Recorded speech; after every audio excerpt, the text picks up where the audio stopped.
మంచి లెక్క దిగినట్టుంది. అవును సార్. లెక్క కూడిక తీసివేత మంచి వయసున్న కూడికే సార్. కాకపోతే పక్కనే వచ్చిన తీసివేతగా ఉన్నాడండి. తీసివేత కదా, శేషం లేకుండా భాగరించేద్దాం. నువ్వు మాత్రం ఈ విషయంలో ఎవరు హెచ్చరిక లేకుండా జాగ్రత్త పడవు. అలాగే నువ్వు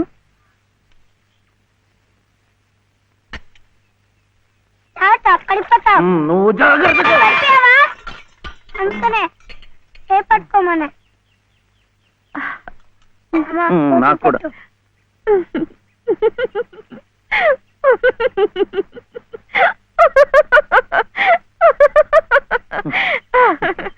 ఏమిటిది? ఈ అవతారాలేమిటి, ఈ చీరలేమిటి, ఈ డామాలేమిటి? పట్టు పంచ లేదు కదా, అందుకని ఇది కట్టుకున్నాను.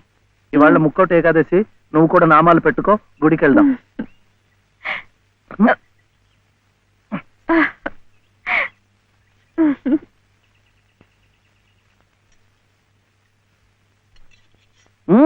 వద్దు, ఇవాళ ఉపవాసం.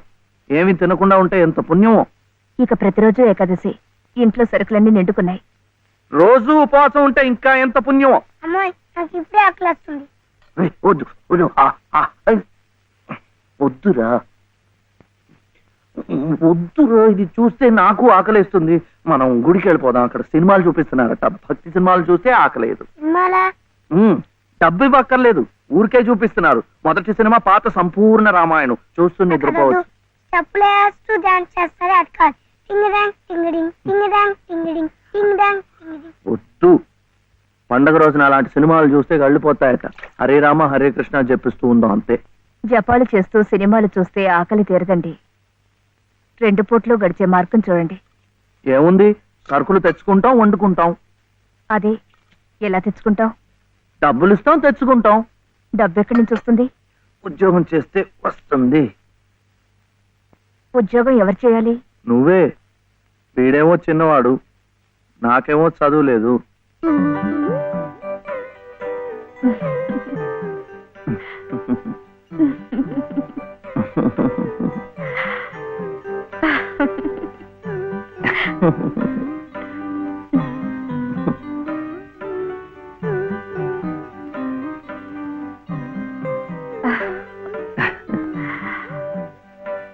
అలాగే సార్. సార్, కూడి గారు బయటికి వెళ్ళారు.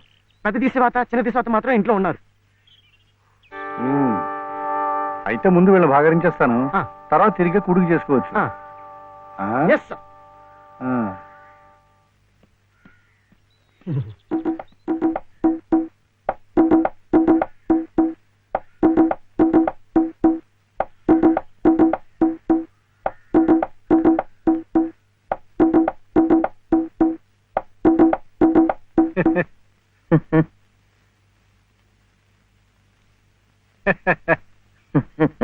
ఆహా, పెదవులు మీ చిరునవ్వు, పేరు శివుడు, పెట్టినవి పంగనామాలు.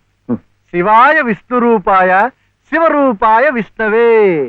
తప్పు, ముష్టివాడు విచ్చేయడానికి అమ్మించాడు. వెళ్ళు. ముష్టివాడైతే బొగ్గులవి ఇంత లావుగా ఉండవు. తిండి లేకుండా ఎండిపోయి ఉంటాడు. కూర్చోండి. ఏమిటి బాబు, నీ చెయ్యి మీద కూర్చున్నానా? చీర. చీర మీద కూడా కూర్చున్నానా? లలిత చీర. లలిత చీర? ఆహా, మనిషిలాగే చాలా లలితంగా ఉందయ్యా. ఏమిటక్కడ కనిపించరు? లలిత గారు లేరు. లలిత గారు ఉద్యోగానికి వెళ్ళారు. అన్న చెట్టంత మొగాళ్ళం మనం ఉండి మొగ్గలాంటి ఆడదాన్ని ఉద్యోగాన్ని పంపిస్తావుటయ్యా. ఛా, అసలు ఆడదంటే ఏమిటి? స్త్రీ. స్త్రీ అంటే ప్రకృతి. ప్రకృతి అంటే ఆడది. స్త్రీ, ప్రకృతి స్త్రీ. అటువంటి స్త్రీ స్వరూపాన్ని మన ఇల్లు కాదని అర్థమైన గడపలు తొక్కిస్తా ఉంటాయా? చిచిచిచిచియా.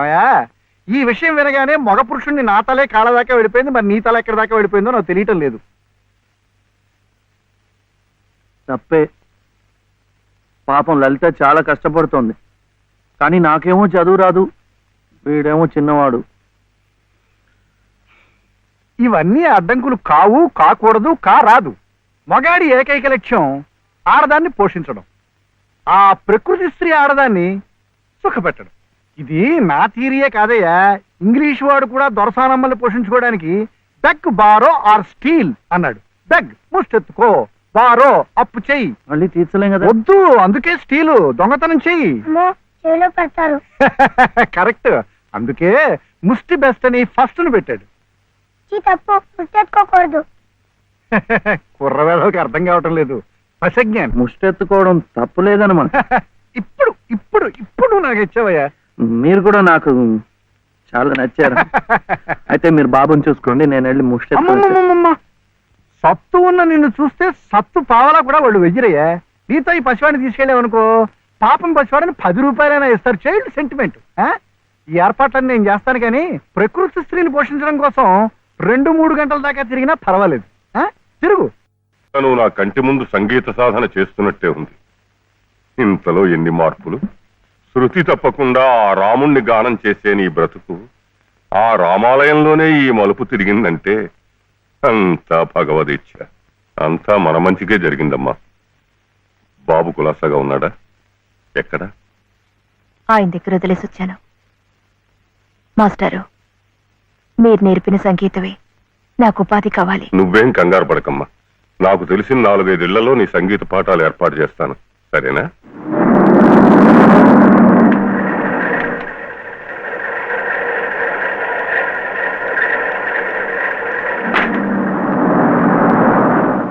ధర్మం శరణం గచ్ఛామి, దానం శరణం గచ్ఛామి, ధర్మం శరణం గచ్ఛామి, దానం శరణం గచ్ఛామి.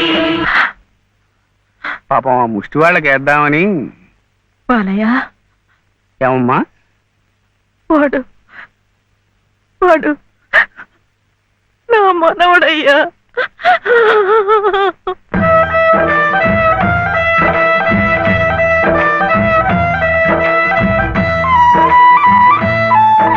మావా, శివయ్య. శివయ్య, శివయ్య, ఏమిటిది? ఈ అడుక్కోవడం ఏమిటి? ఈ వేషం ఏమిటి? అరే, అయ్యో పాపం.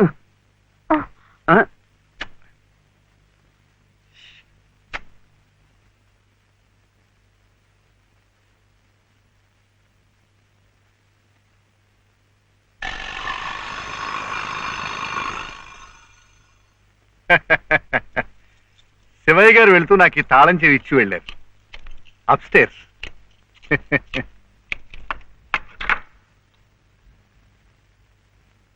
ఏమిటో ఆల్చిప్పలా అలసిపోయినట్టున్నారు పాపం. కాఫీ, టీ ఏమైనా? థ్యాంక్స్. షూర్. మంచిది.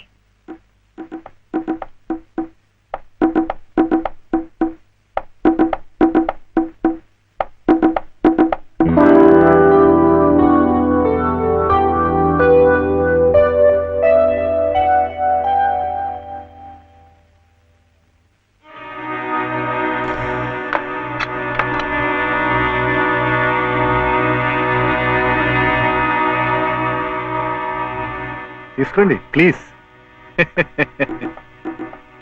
ఇరుగు పొరుగును. మీరు అలసిపోతే నేను ఆదుకోవాలి, నేను అలసిపోతే మీరు ఆదుకోవాలి. అదేమిటోనండి నా జాతకం. ప్రకృతి స్త్రీ నా కళ్ళ ముందు కష్టపడుతూ ఉంటే చూడలేను, చూస్తూ ఊరుకోలేను. మీ సమస్యలు ఏమిటో నాకు చెప్పండి. ఆర్థిక సమస్య, దాంపత్య సమస్య, ఏ సమస్య అయినా తీర్చగలను, న్యాయం చేయగలను. మీ సహకార సానుభూతి నాకేం అక్కర్లేదు, వెళ్ళండి. చూడు శివయ్య అర్ధరాత్రి దాకా ఇంటికి రాడు. నువ్వు ఒంటరిగా ఉన్నావు, అందంగా ఉన్నావు, నేను ఒంటరిగా ఉన్నాను, ఆకలిగా ఉన్నాను.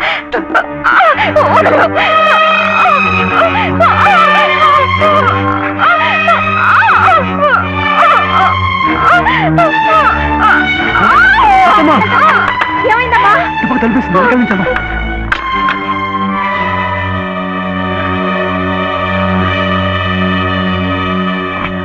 అంత పని చేశాడా ఆ నా కొడుకుని? నువ్వు ఏం జరిగింది? ఇంత తొందరగా వెళ్ళిపోతున్నారు పాపం. ఏం జరిగిందా? నువ్వు లేనప్పుడు ఆ అమ్మ మీద చేసి బలాత్కారం చేయబడియా? అలాంటి నరికి ముక్కలు చేయాలి. నన్ను ఇంత జరిగిన మగాడిని చూస్తూ ఊరుకోవాలా? వాడిని బతకనీయకూడదే, ముక్కలు ముక్కలుగా నరికిపోతేది.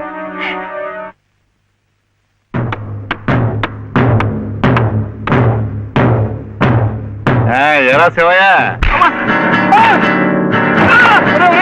అడుగుకోవడం నేర్పారు కానీ కొట్టడం కదా.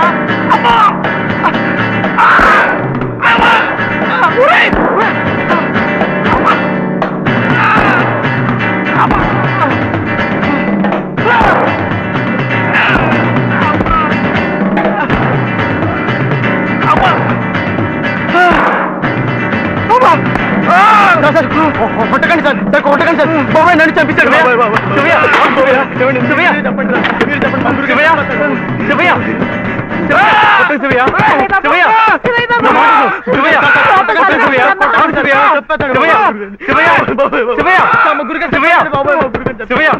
శివయ్య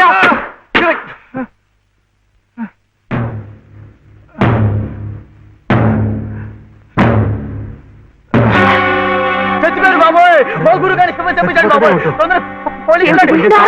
పని చేశారండి ఆయనకి ఏదైనా జరిగితే మన మీదకి వస్తుందేమో డాక్టర్ దగ్గరికి తీసుకెళ్తే గురుగారు బాబు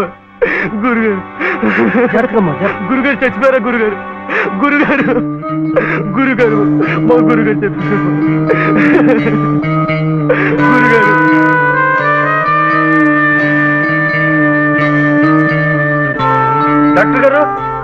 డాక్టర్ గారు నమస్కారం అండి. నమస్తే. ఈయన మా ఎదురింటి మేడ పైన ఇక్కడ కాదయ్యా ఇక్కడ డాక్టర్ గారు కాస్త అర్జెంట్ గా చూడాలి సార్. ఏం జరిగింది? అది మెట్ల మించి దిగుతుంటే కాలు జారిపడ్డారు. నేనే కొట్టానండి. మీరా? నేను లేనప్పుడు. అది కదండి, 2వ అంతస్తు మేడ మెట్ల మించి దిగుతున్నప్పుడు కాలు జారినట్టుంది. పాపం. అబద్ధం, అన్ని అబద్ధాలే. నేనే కొట్టానండి. వీడు చాలా తప్పు చేశాడు కదు వెంకటస్వామి, అందుకని నేనే కొట్టాను. ఏమిటండి మీరు కాసేపు నోరు మెదుపుకుంటూ ఉంటారా? నిజం ఏమిటో అడుగు వెంకటస్వామి. శివయ్య ఇంటికి పద. నువ్వు కూడా ఏమిటి నిజం ఏమిటో చెప్పాలి. ఇక్కడి నుంచి పద, అక్కడికి వెళ్ళి మాట్లాడుకుందాం. ముందు నువ్వు వెళ్ళు శివయ్య, అక్కడ కూర్చొని మాట్లాడుతున్నాను కదా, నువ్వు వెళ్ళు.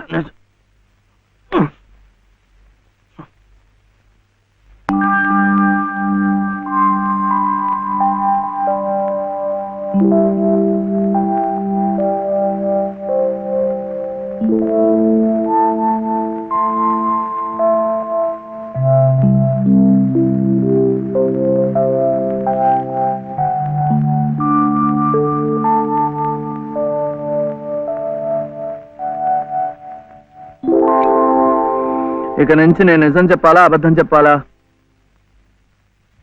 మీరిద్దరూ భోంచేశారండి? ముందు నేను అడిగిన ప్రశ్నకి సమాధానం చెప్పు. నిజం చెప్పాలా అబద్ధం చెప్పాలా? నిజం చెప్పాలా అబద్ధం చెప్పాలా? ఏమిటండి ఆ మొండితనం? మరి డాక్టర్ దగ్గర నిజం చెప్తే ఎందుకు నోరు మూసేశారు?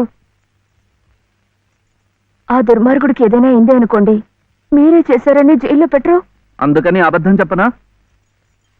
అది బామ్మేమో అబద్ధం చెప్పొద్దు అంది, నువ్వేమో నిజం చెప్పొద్దు అంటున్నావు. ఎవరి మాట వినాలో ఏం చేయాలో నాకు అర్థం కావటం లేదు. పెళ్ళారి లోపల నిజం చెప్పాలో అబద్ధం చెప్పాలో చెప్పేసేయండి అంతే.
ఏమండి ఏమిటి ఇక్కడ పడుకున్నారు?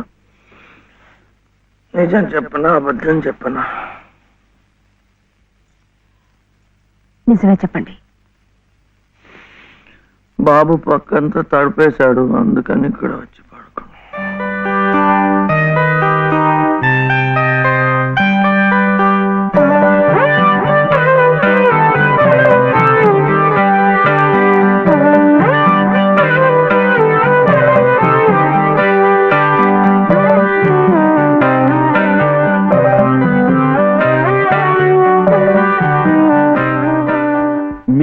దోషం కాదమ్మా. ముష్టెత్తుకునేది సాక్షాత్తు మీ మనవడే, వాడిని అడ్డు పెట్టుకు బతుకుతోంది స్వయాన నామేనలుడే. వాడేదో పిచ్చి పచ్చతాడు కడితే అదే తాళిబొట్టనుకుని మురిసిపోతోంది మీ కోడల పిల్ల. ఇదేమన్నా గచ్చగలాట? వితంతు వివాహం నా మటుకు నాకు మా ఊళ్ళో తలనేరాలు చేసి తిరుగుతున్నట్టుగా ఉంది. మరి ఇక్కడ మీకు ఎలా ఉందో గాని. లంకంత కొంప, నౌకర్లు, చాకర్లు, కోట్ల ఆస్తి, వీటన్నిటికీ ఏకైక వారసుడు నట్ట నడి రోడ్డున దేహి అంటూ ముష్టెత్తుకోవడం, అది మీ కంటపడ్డం. రామరామ రామరామ వద్దు. పగవాడికి కూడా ఈ నరకం వద్దు. బాబుగారి కళత్రస్థానం బలంగా ఉంది కాబట్టి మీరింకా ప్రాణవాయువు పీలుస్తూ తట్టుకు నిలబడ్డారు. నేనైతే ఎప్పుడో గోదట్లో కొట్టుకుపోయేవాడిని. ఏం తట్టుకోవడమో ఏవో, నన్ను ఇలా బ్రతికించి ఇంకా చంపుతున్నాడా దేవుడు. చచ్చకూడదమ్మా, చచ్చకూడదు. మీలాంటి మహా ఇల్లారు చచ్చకూడదు. మీ మనవాడిని మీ ఇంటికి తీసుకొచ్చే పూచి నాది. బాబుగారు కాసేపు కళ్ళు మూసుకుని చేతికి ఎముకలేదనుకుని ఓ 10 సహస్రం నా పాకెట్లో పారిస్తే మీ కోడలు మీ ఇంట్లో, మీ మనవడు మీ నట్టింట్లో, మా మనవడు మా సావిట్లో. గురవయ్య గారంటే మీరేనా? ఆహా చిత్తం. నా ప్రతిభ తమదాకా పాకిందంటే చిత్తం నేనేనండి. రాజ్యం ఇక మీరు వెళ్ళండి అమ్మా. బాబు గారికి అంతా అర్థమైపోయింది. వారికి మనవడే కదా, పని అయిపోయినట్టే. ఎంత కావాలన్నారు? ఎంతండి? 10 సహస్రం, 10,000. అమ్మా ప్రస్తుతానికి 5,000 చాలా? చిత్తం చాలికక్కర్లేదు. పళ్ళు ఇంకా రాలా?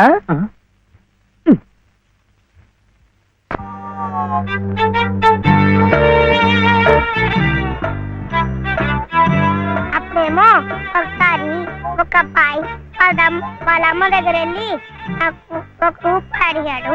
ఆ రూపాయి ఇస్తే అది తీసుకెళ్లి కొట్టుకెళ్ళాడు. అప్పుడేమో ఆ రూపాయి పెట్టి బిస్కెట్ కొనుక్కున్నాడు. చిచి తప్పు, తెలకొద్దు, పడిపోతావు. అప్పుడు వాడు బిస్కెట్లు తింటుంటే వాళ్ళ తమ్ముడు వచ్చాడు. నాకు ఇమ్మన్నాడు. వాడు ఈడన్నాడు. అప్పుడు గట్టిగా వచ్చాడు. సుబ్బులు, సుబ్బులు, సుబ్బులు, చాక్లెట్ రా బాబు, రా. జాగ్రత్త జాగ్రత్త, మెల్లిగా మెల్లిగా.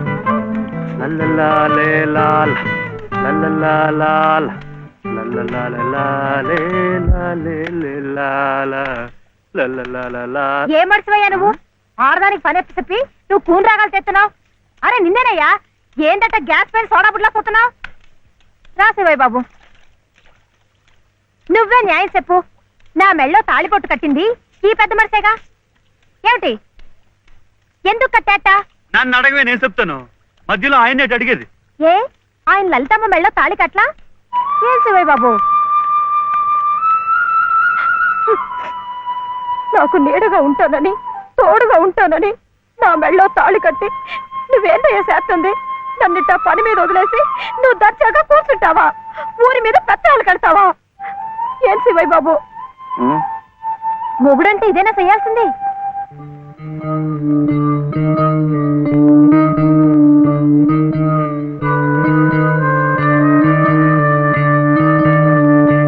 నేను కూడా ఏమీ చేయకుండా కూర్చుని ఉంటే లలితమ్మ కూడా నీలాగే బాధపడుతుందా? మాకంటే పెద్దింటి పిల్ల కదా, ఇంకా బాధపడుద్ది. ఆవిడ నీకేం చెప్పలేకపోతుంది గాని నువ్వు చెయ్యాల్సిన పనులు ఎన్నో ఉన్నాయి. చిన్నబాబుని స్కూల్లో చేర్పించాలా? నువ్వేదైనా ఉద్యోగం చూసుకొని ఇల్లు గడిచే ఉపాయం చూడాలా? ఇట్టాగే ఇవన్నీ నువ్వు చెయ్యాల్సిన పనులే కదా. ఏంటి, ఎక్కడికి? బాబుని స్కూల్లో చేర్పించడానికి. నిజం? అది రైట్ అయిన పని. వెళ్ళాల్సింది ఇట్టా కాదు.